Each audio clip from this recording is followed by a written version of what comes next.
Hey everybody, this is Pro Wrestling Torch editor Wade Keller, the host of the Wade Keller Pro Wrestling podcasts and Wade Keller Pro Wrestling post shows, available on Apple Podcasts and wherever you listen to podcasts. And I'm here with the premiere episode of This Week in Pro Wrestling History through the pages of the Pro Wrestling Torch newsletter. I started the Pro Wrestling Torch newsletter back in 1987 as a high school student. I've done it ever since. As my career, I went to college for journalism. I interned at a major news station. I worked at KFA and radio for a couple of years, but my main gig has always been Pro Wrestling Torch through a variety of dissemination methods based on technological advancements over the years. And it's been fun dabbling in YouTube, and we're getting more involved in it. And this was a fun idea I had because not a lot of people can read something that they wrote 30 years ago about a major event in wrestling history and add a little context and modern day spin on it. And that's what I'm going to try doing here. Maybe it'll be a regular feature. I welcome your feedback. Please comment below in the comment section. And while you're at it, subscribe to this channel. All right, so 30 years ago, the February 22nd, 1993 edition of the Pro Wrestling Torch newsletter, it was issue number 215 sequentially. And the headline story was Kerry Von Erich Dead. That was the headline. The subheadline was Third of Von Erich family to commit suicide, fifth brother of six dead. It's just such a tragic story. They're going to be telling the story in movie format. There's going to be a movie coming out on the Von Erichs. There's been documentaries on the Von Erichs. They're a fascinating family. As a kid watching wrestling in my teen years, world-class championship wrestling based out of Dallas, Texas, was syndicated nationally. It was the first show that I was able to watch that wasn't my home-based territory of the AWA. It featured the Von Erich family and the Freebirds as the top acts. Ric Flair would pay visits and defend his NWA world title. There are many other top stars who went through that territory, but the Von Erichs were a centerpiece, and this was it was a tragic story of what happened to the family. So here is what my cover story was just over 30 years ago this week. Thursday afternoon, February 18th, at his father's ranch, Kerry Atkinson shot himself in the chest, ending his life. Atkinson, who wrestled as Kerry Von Erich, is the third of six brothers to commit suicide and the fifth to die. He was 33. Atkinson was indicted Wednesday on a cocaine possession charge. A warrant had been issued for his arrest. He was already on probation for a previous drug conviction. Faced with a prison sentence, a drug addiction, and the grief from the death of his brothers, Atkinson decided not to go on. Quote, he said he felt that he had never worked his way through the grief of the loss of his brothers, GWF promoter Greg Pearson told the Dallas Morning News. He spoke to Kerry twice on Thursday about his scheduled match Friday at the Dallas Sportatorium. According to the Denton County Sheriff's Department, Kerry arrived at his father's home around 1:30 p.m. and said he wanted to drive around the property. Later, his father got worried, went to look for him, and found his body about a quarter-mile north of the house. I just can't say anything right now, his father, Jack Atkinson, who wrestled as Fritz Von Erich, said to the Morning News. I don't know what I would say. Kerry held the NWA World Heavyweight title for 3 weeks after defeating Ric Flair at Texas Stadium May 6, 1994, in front of 32,123 fans. Kerry and his brothers feuded with the Fabulous Freebirds throughout the 1980s. The success of their feud led to the tremendous success of the Jack Atkinson-owned World Class Championship Wrestling, which was seen internationally through syndication in 66 markets in the U.S. and in Japan, Latin America, and the Middle East. Kerry wrestled most of his career in Texas, although he ventured to Memphis, Tennessee in the late 80s and headlined the AWA's Chicago pay-per-view Superclash 3 in 1988, losing to Jerry the King Lawler in an AWA WCCW, or World Class Championship Wrestling, unification match when the match was stopped due to excessive bleeding on Kerry's part.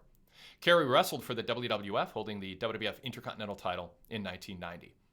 In 1986, after a motorcycle accident, one of Kerry's feet was amputated. He was able to wrestle, but was tormented by the loss, according to his father. Jack Atkinson Jr. died of electrocution at age 7 in 1959. David died of a drug overdose in February 1984 during a wrestling tour in Japan. Mike Von Erich died at age 23 in April 1987 after overdosing on tranquilizers. The youngest brother, Chris, shot himself with a 9mm pistol in September 1991. Kevin, the second born of the six brothers, is the last survivor. Gary Hunter, Kerry's probation officer, said Kerry rejected his advice to seek counseling for suicidal feelings and his drug problem. He said he was putting up a good fight, Hunter told the Morning News, but it was tough. He said because of the world he was in, the wrestling world, the availability of drugs was just too convenient. Judge Baraka, who placed Kerry on 10 years probation in September, said concerning Kerry's death, "Ain't that a shame? It's sad. It's very sad. I really sympathize with his family. He's obviously a very weak man. He took the coward's way out." So that's the cover story. Not a particularly sympathetic view from the judge who assigned him to probation several months before he committed suicide. But yeah, I mean, just a sad story, and this really marked the end of the Von Erich family as anything in professional wrestling. I mean, Kerry still had charisma and drawing power. He was the biggest star. He wasn't the best wrestler of the brothers. David was considered the best wrestler of the brothers, his older brother. But Kerry Von Erich was considered by far the most charismatic. And, if it weren't for all the baggage of his family and his drug addiction, he could have been a very big star. Certainly Vince McMahon valued him by the time he got him. But at the time he signed him, he was less of a star than he was years earlier. But very sad story 30 years ago with the death of Kerry Von Erich. This back issue of the Pro Wrestling Torch newsletter includes a column from Carly Gill. She was an editorial columnist for Pro Wrestling Torch at the time. She wrote a feature editorial on that. You'll see that in the graphic for the newsletter. We also had details on the life of Kerry Von Erich from a columnist for in the Texas area who wrote about. His name was Mark Nolte, and he wrote about the Von Erich family. That was he personally knew Kerry, and he wrote about him in a special editorial on page 6 of the Pro Wrestling Torch newsletter. So if you become a PWTorch VIP member, you can read this back issue and any of them from our library. The way to sign up for that is pwtorch.com/govip. This newsletter, by the way, also, if we look at our 30 years ago happenings, included our newswire pages, which included Paul Orndorff being suspended by Jim Cornette on Smoky Mountain Wrestling television. Also, the Night Stalker won the Smoky Mountain TV title. In the WWF news section, Hulk Hogan returned to live TV. It was the same weekend that Ric Flair returned to WCW and received a resounding ovation. Hulk Hogan returned to the WWF in New York City for a similar ovation. We also have news on what happened on Monday Night Raw way back then. On the World Class Championship Wrestling page, we had WCW Saturday Night TV tapings.